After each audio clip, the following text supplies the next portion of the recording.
Hi, welcome back to Guessagaingaming, and in this video I'm going to be playing a game called Disciples Liberation. It's a game from a couple of years ago, but it's not old by any sense, but it's not just out either. So this game is interesting. Actually, when I started this video, I haven't played this game from the beginning, or literally since I started the game, because although I've played it a lot, I've actually only been playing the same playthrough because it's kind of a long game, and it's a game you kind of drop out of, come back to, because it's very easy to drop out of and come back into.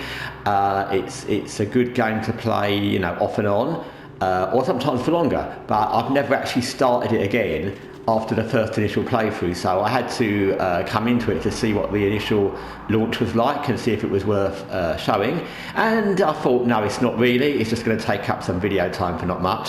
There's an opening scene which establishes the kind of universe, and we're in a place called Nevendar, and there's kind of ongoing fight with different empires and different races and gods, and you know, the usual fantasy setup, kind of nothing original, but it's all good.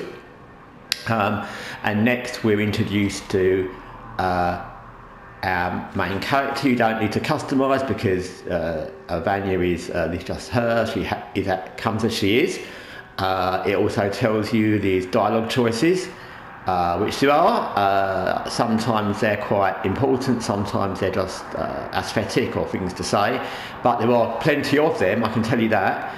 And you also get companions. So the first setup for this opening mission, kind of a tutorial mission kind of, is we're in a kind of dungeony place, and we've got to kill a priest. It says find the priest, but we're actually going to kill him. It's a kind of contract, because we're not a angelic person in this game to start with. You go through the game, and I think generally there's no part where you're either all bad or all good.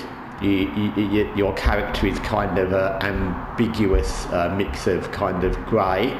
Sometimes there's good things that lead to bad things and vice versa, and I like that. I like a character that's not, obviously it's very rare to play a character that's just bad, but I like a character that's not just good. So she's not the superhero with fantastic powers who's just great and wants to save the world. She's a morally ambiguous kind of character, and you can kind of play it as a more dark character, or sometimes more light. It depends what you want to do. So you do get companions often in this game. The first one is our friend, who's just our kind of, we're a kind of thief come mercenary, and the guy who's with us, Ori, is a kind of our friend, and he's also our companion in the fights. And later on you get other companions. Some are story companions that last throughout the game and they don't die. Others are kind of named companions that can die, and there's plenty of other units you can add as well. So it's quite a open roster of characters. So as you can see, the graphics are nice. I like the way the game looks. It's different, like I said, it's very different from all the other turn-based games I've played, because it's more, I would say, dungeon, although it's not all in dungeons, it's kind of has that feel of a dungeon crawler, and it's also has a feeling of a board game kind of way it's laid out in combat, or you'll see that when it happens. So so there's a guy to fight, or guys to fight. It's a sewer guard. Now, why a sewer guard would be dressed so fancy, I don't know. Maybe it's a very important sewer. Obviously he doesn't like us because we're there and we shouldn't be there. So when you get a battle, this is how it ends up looking. The back row, later on you can have people you add on from your roster that have abilities that help you in battle, but they can't actually move to fight. So for example, you could have someone there that fires arrows every turn, their rostered turn. But we haven't got anyone to fit that yet. And again, you've got all these squares where you can place people, you can move them to different areas if you want, but we'll just start because there's not much to do in this. We've only got 2 people.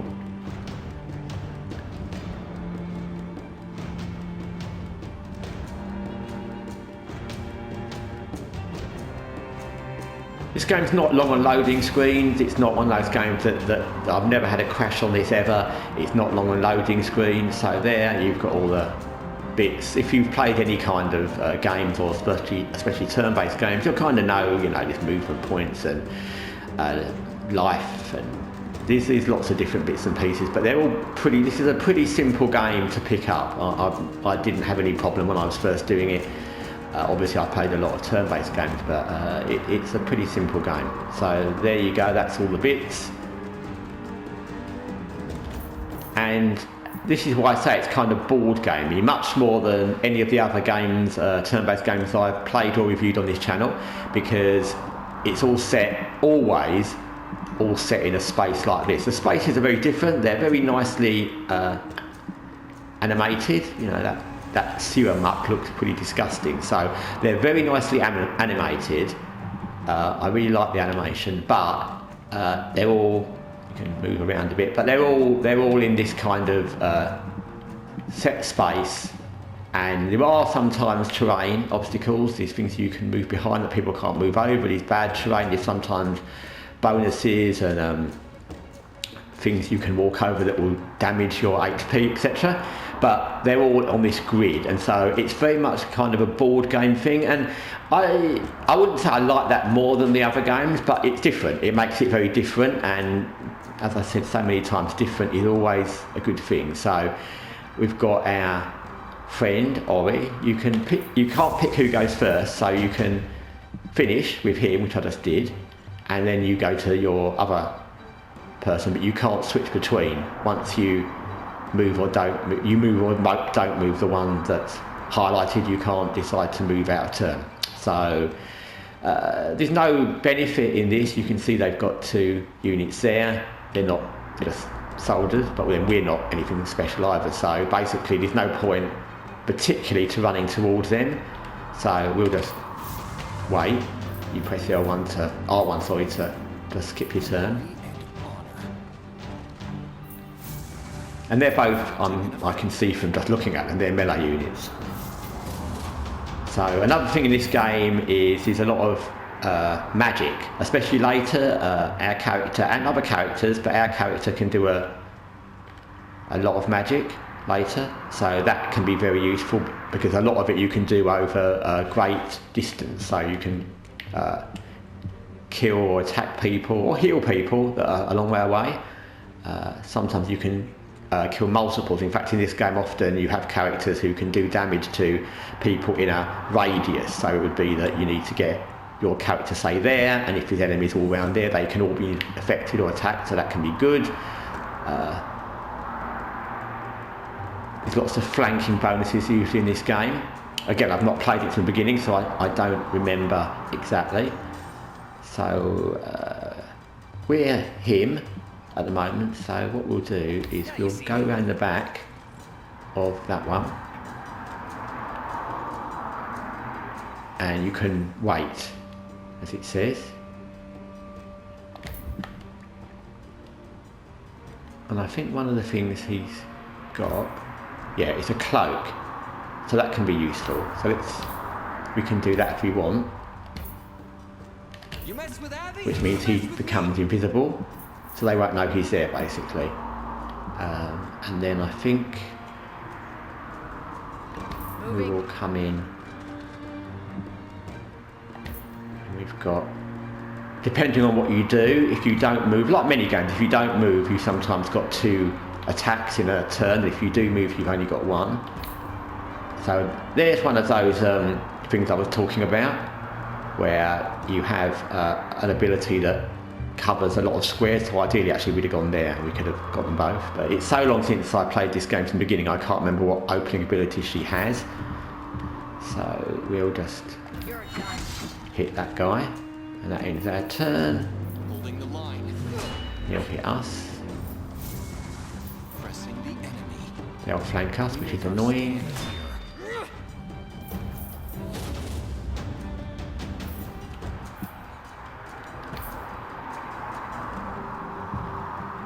That'll kill that one a lot actually, so let's do that. We can kill him. There you can see it will tell you in that bar, which you've seen already, that you can kill somebody or how much damage you'll do. It doesn't always work out exactly like that, like all games and all turn-based games, but I would say in this game it's a pretty good guide. It's not, I always come back to XCOM 2, it's not the famous XCOM 2 where it says 100% hit or kill or 99% hit and you miss. Usually if it says you'll kill someone, you will. There is an odd occasion when you don't, but usually you do. So you can pretty much rely on that. Now she's not good health, and I'm not sure if we can kill. It will tell you, like I said, there you can see it uses one. They'll lose one of their 4 chunks of life, and we can hit them. And that will lose 1, but we're on 2, so I think the best thing is to run away.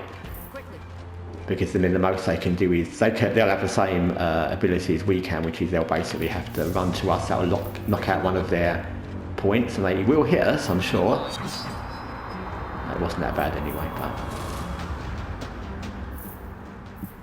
And then we will go behind them to do another one of our flanking things. And now we will hit him. I think we'll run away. I'm going. You can save this game at any point, except during a battle. So, as you can see, it says you're in combat. So, what I would suggest, especially if you're unsure what you're doing, or if you get to a point where you're struggling, because maybe some of your guys, people have to heal in this game, by the way, so if they're injured, they don't just automatically heal, they're still in your party. There is a base, but you don't really need to go to the base to heal. So there are healing fountains and stuff like that, but if you're injured and you don't find the healing fountain, people will continue injured, so sometimes you can be in more than 1 or 2 battles very quickly and you'll have injured people. So I would suggest that if you're unsure whether you'll survive, or you have characters that are on low health, especially the ones that aren't the main story characters that might die, I would suggest you save before a battle sometimes. So you can't save during a battle. So we're going to try and kill this guy off.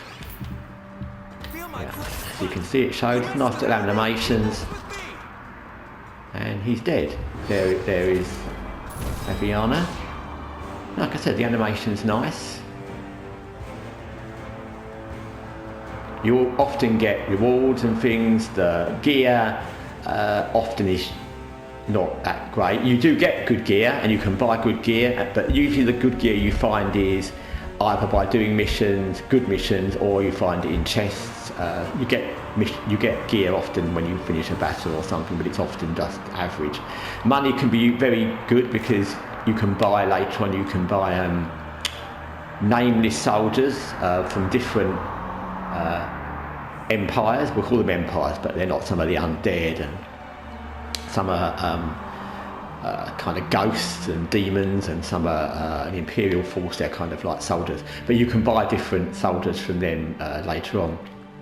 So money's important. There's also lots of later on these buildings you can take over, which are lumber mills and gold mines and different things that produce not just income but resources. So there's a lot going on in this game. Well, the sewers aren't safe, but they've got very armed guards down there. So just like we planned. The other thing that's good about this game is it's very one of the things I like about games. Watch Dogs Legion does it very well.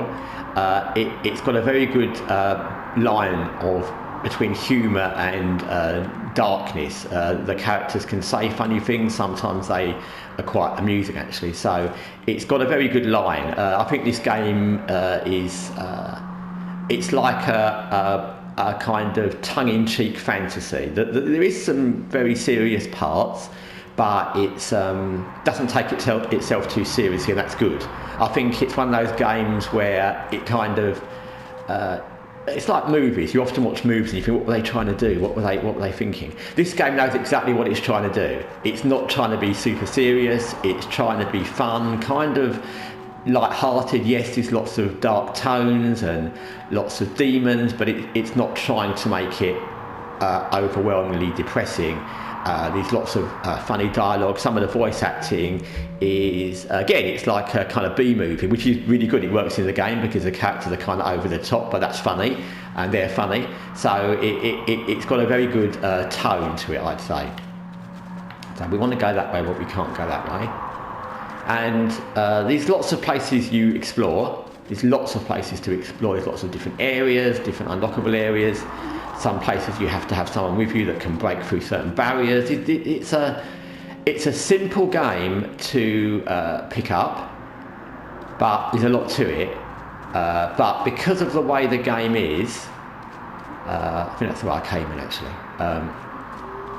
It doesn't overwhelm you with things. I mean, I'm not the sharpest of people to kind of get to grips with new systems, but I found this game easy to get to grips with because you've just seen, I've just started it, the battle explained itself very well. It wasn't simple, you had to think about it, but it wasn't unduly difficult. So this thing here is, yeah, it's a kind of health fountain. These mana fountains and health fountains. Mana fountains help with magic, but we're not doing that yet. So health fountain's great. You can see our little picture at the bottom. We've gone full green bar because we've completely healed.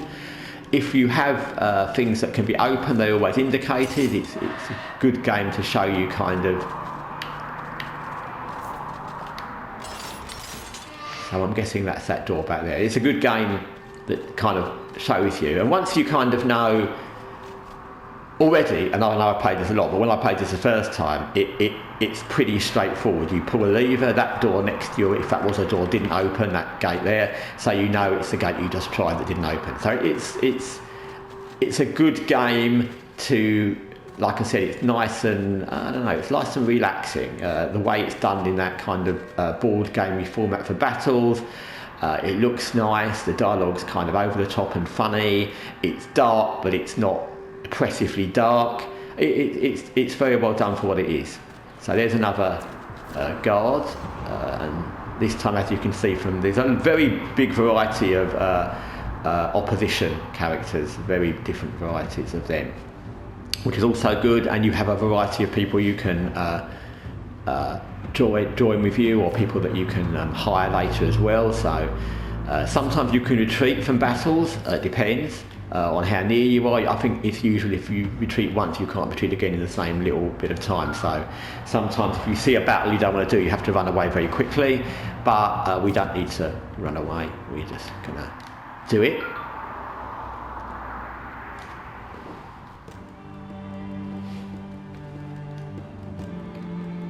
And yeah, this is a game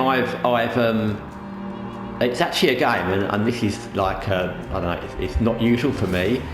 Usually I find that most games, so we've got a spell. Like I said, spells become a big part in this for Aviana, our character, and also these other characters you can have, and other characters you can fight who have spells, and they can be offensive, and they can be defensive, and they can be healing spells, and they can really be the difference in battles often. So magic is a very, very big part of this game.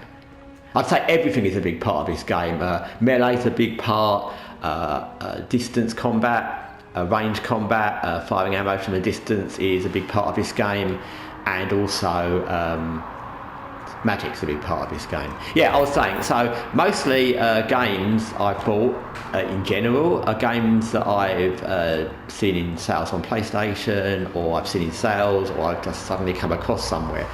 This game, I think I saw a preview video for it before it was out even, and I already noted that I wanted it, and actually bought it on disc at almost full price. So it's a game that I knew I liked before I played it. That's very unusual, and I knew that I wanted, and I'd already made the decision that I wanted it as soon as it was slightly dropped in price, and I haven't regretted it at all. It's one of those games that it's not simple, so it's not one of those kind of Neoverse games where it's like not much going on, so it's good to play for a few hours one day when you're tired or just want to play something simple. It's not that, it's not simple, but it's simple to drop into. I've been playing the one playthrough of this, I've probably done about 70 hours in it, and I've played it off and on a lot, and sometimes I've played it for days, sometimes I've played it for a few hours, but it's a game I really like.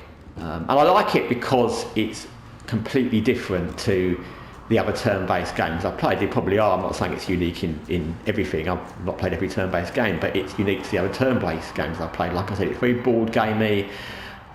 It's very tongue-in-cheek. Humour's good. The range of characters is good.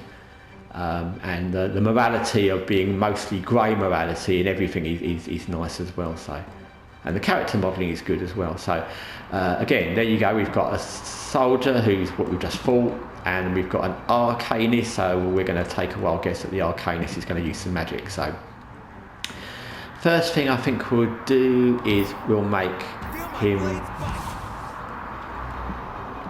invisible, and we'll send him there because we'd rather kill the arcanist. And as far as we're concerned, we can just move a little bit and we'll wait on them, see what they do.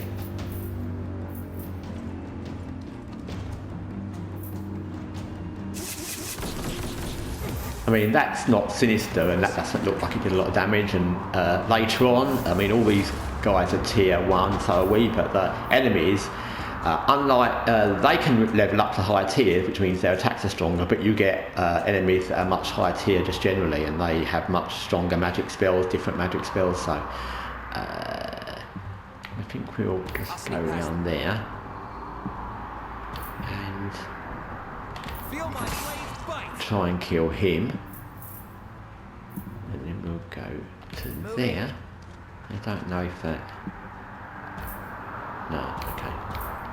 We'll just kill him a bit. That'll do.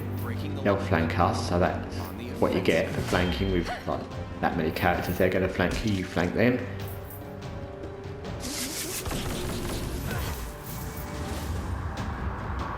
And as you can see from what we've been doing, there's a lot of, that'll kill him, that's good. There's a lot of benefit, A, from flanking, and B, from abilities, special abilities, because at the moment he's got the ability of becoming invisible with his invisible cloak, and that can be really useful. Later on, I mean, he looks like, now you look at him and think, okay, she's getting killed a lot, and he's not, so he's stronger, but she's strong, and later on she gets a lot stronger than him. But at the moment, because I'm using him as a kind of backup for her, so she's doing the donkey work and standing in the getting hit position, and he's creeping up behind people, basically. Okay.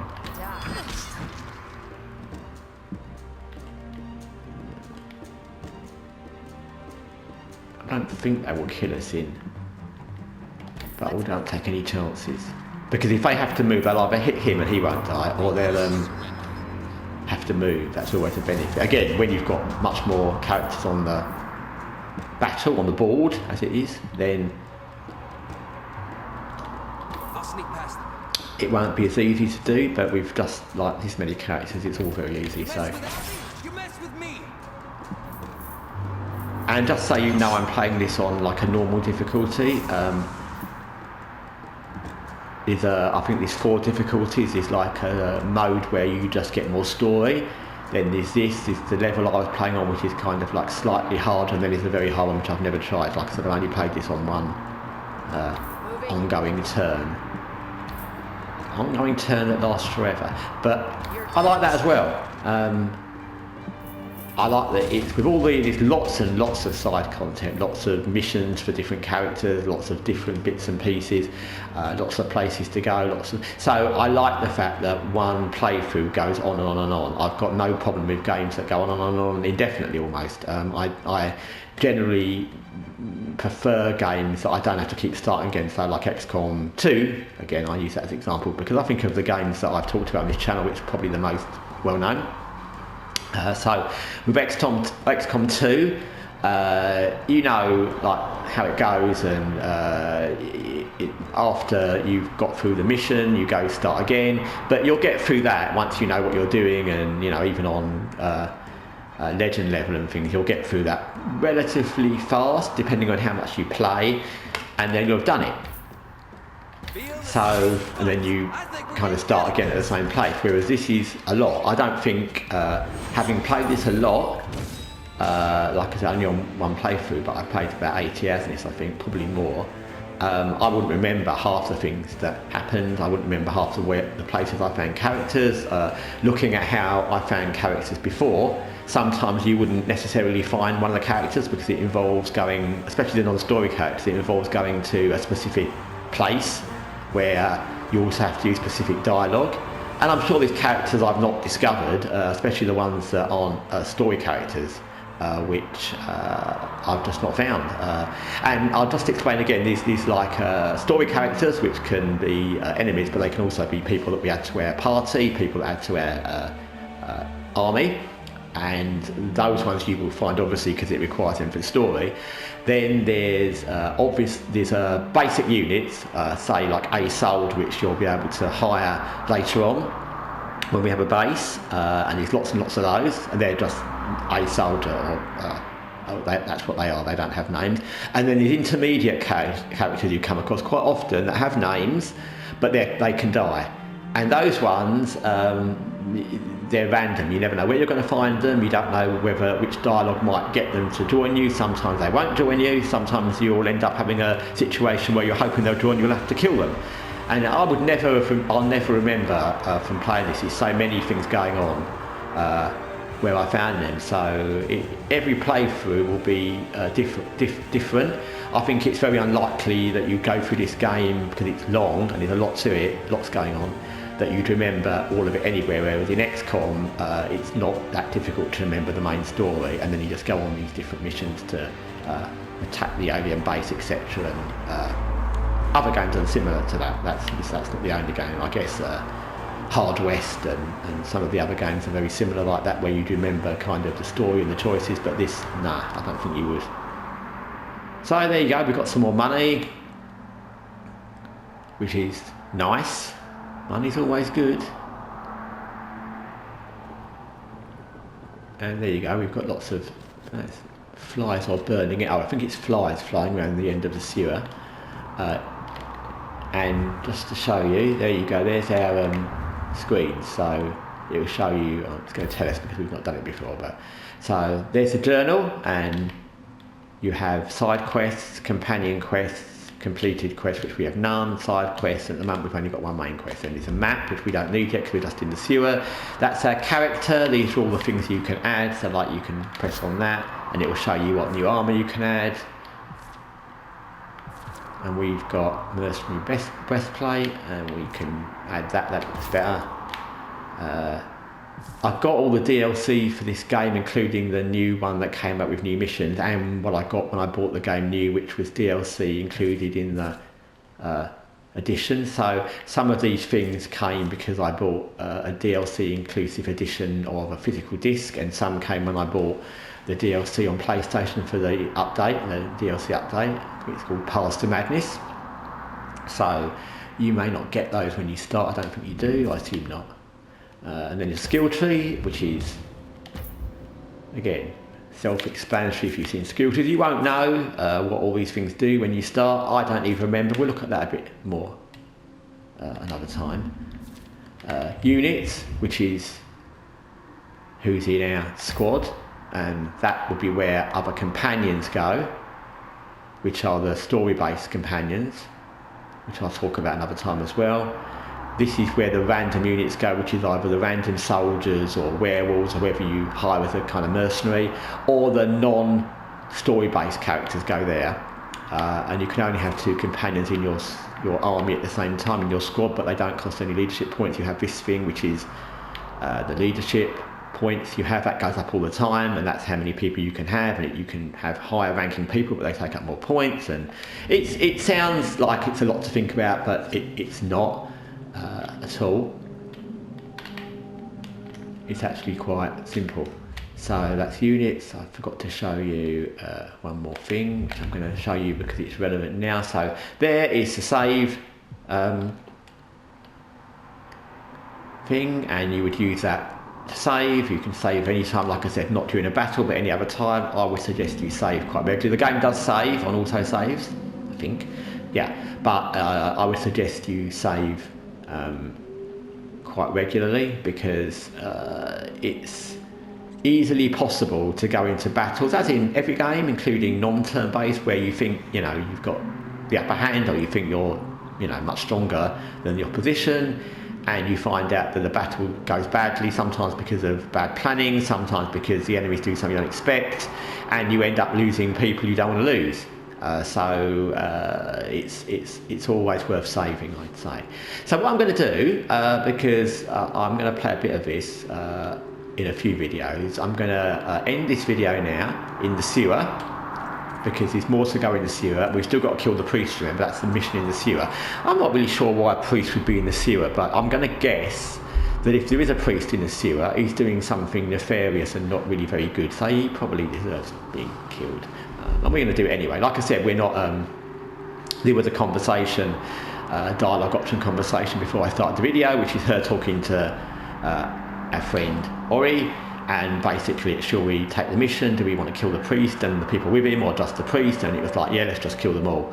So we're not lighter than light character. And remember, we start off as a kind of mercenary. We're doing a mission, we've been hired to kill somebody in a sewer. It is what it is. So, and yeah, I kind of like that aesthetic against something like Dragon Age Inquisition, where you come out of a situation where you're the chosen one and you've got the special power and you start off being something special. I like that you're kind of a nobody, not much, you're kind of a criminal, really, doing nothing in the sewer, doing little odd jobs, and that's how it starts. I like that about this game. Like I said, there's nothing I can think of untoward about this game that I don't like. I'm not saying it's a greatest game, but for what it is, usually in games you can find a thing that you think, I don't like that about it. And there's nothing in this game that I don't like. Everything it's trying to be, it does well, that's what I'd say. And it's just getting the hang of all the systems, which it's quite a lot, and all the things you can do and not do. But like I said, I'm not brain of Britain, or even brain of London, or even brain of my local road, and I can do it, and if I can do it, then I'm sure that anyone else can do it. So thanks for watching. I'll be back with another continuation of mission in Disciples of Liberation. In the meantime, take care. Bye.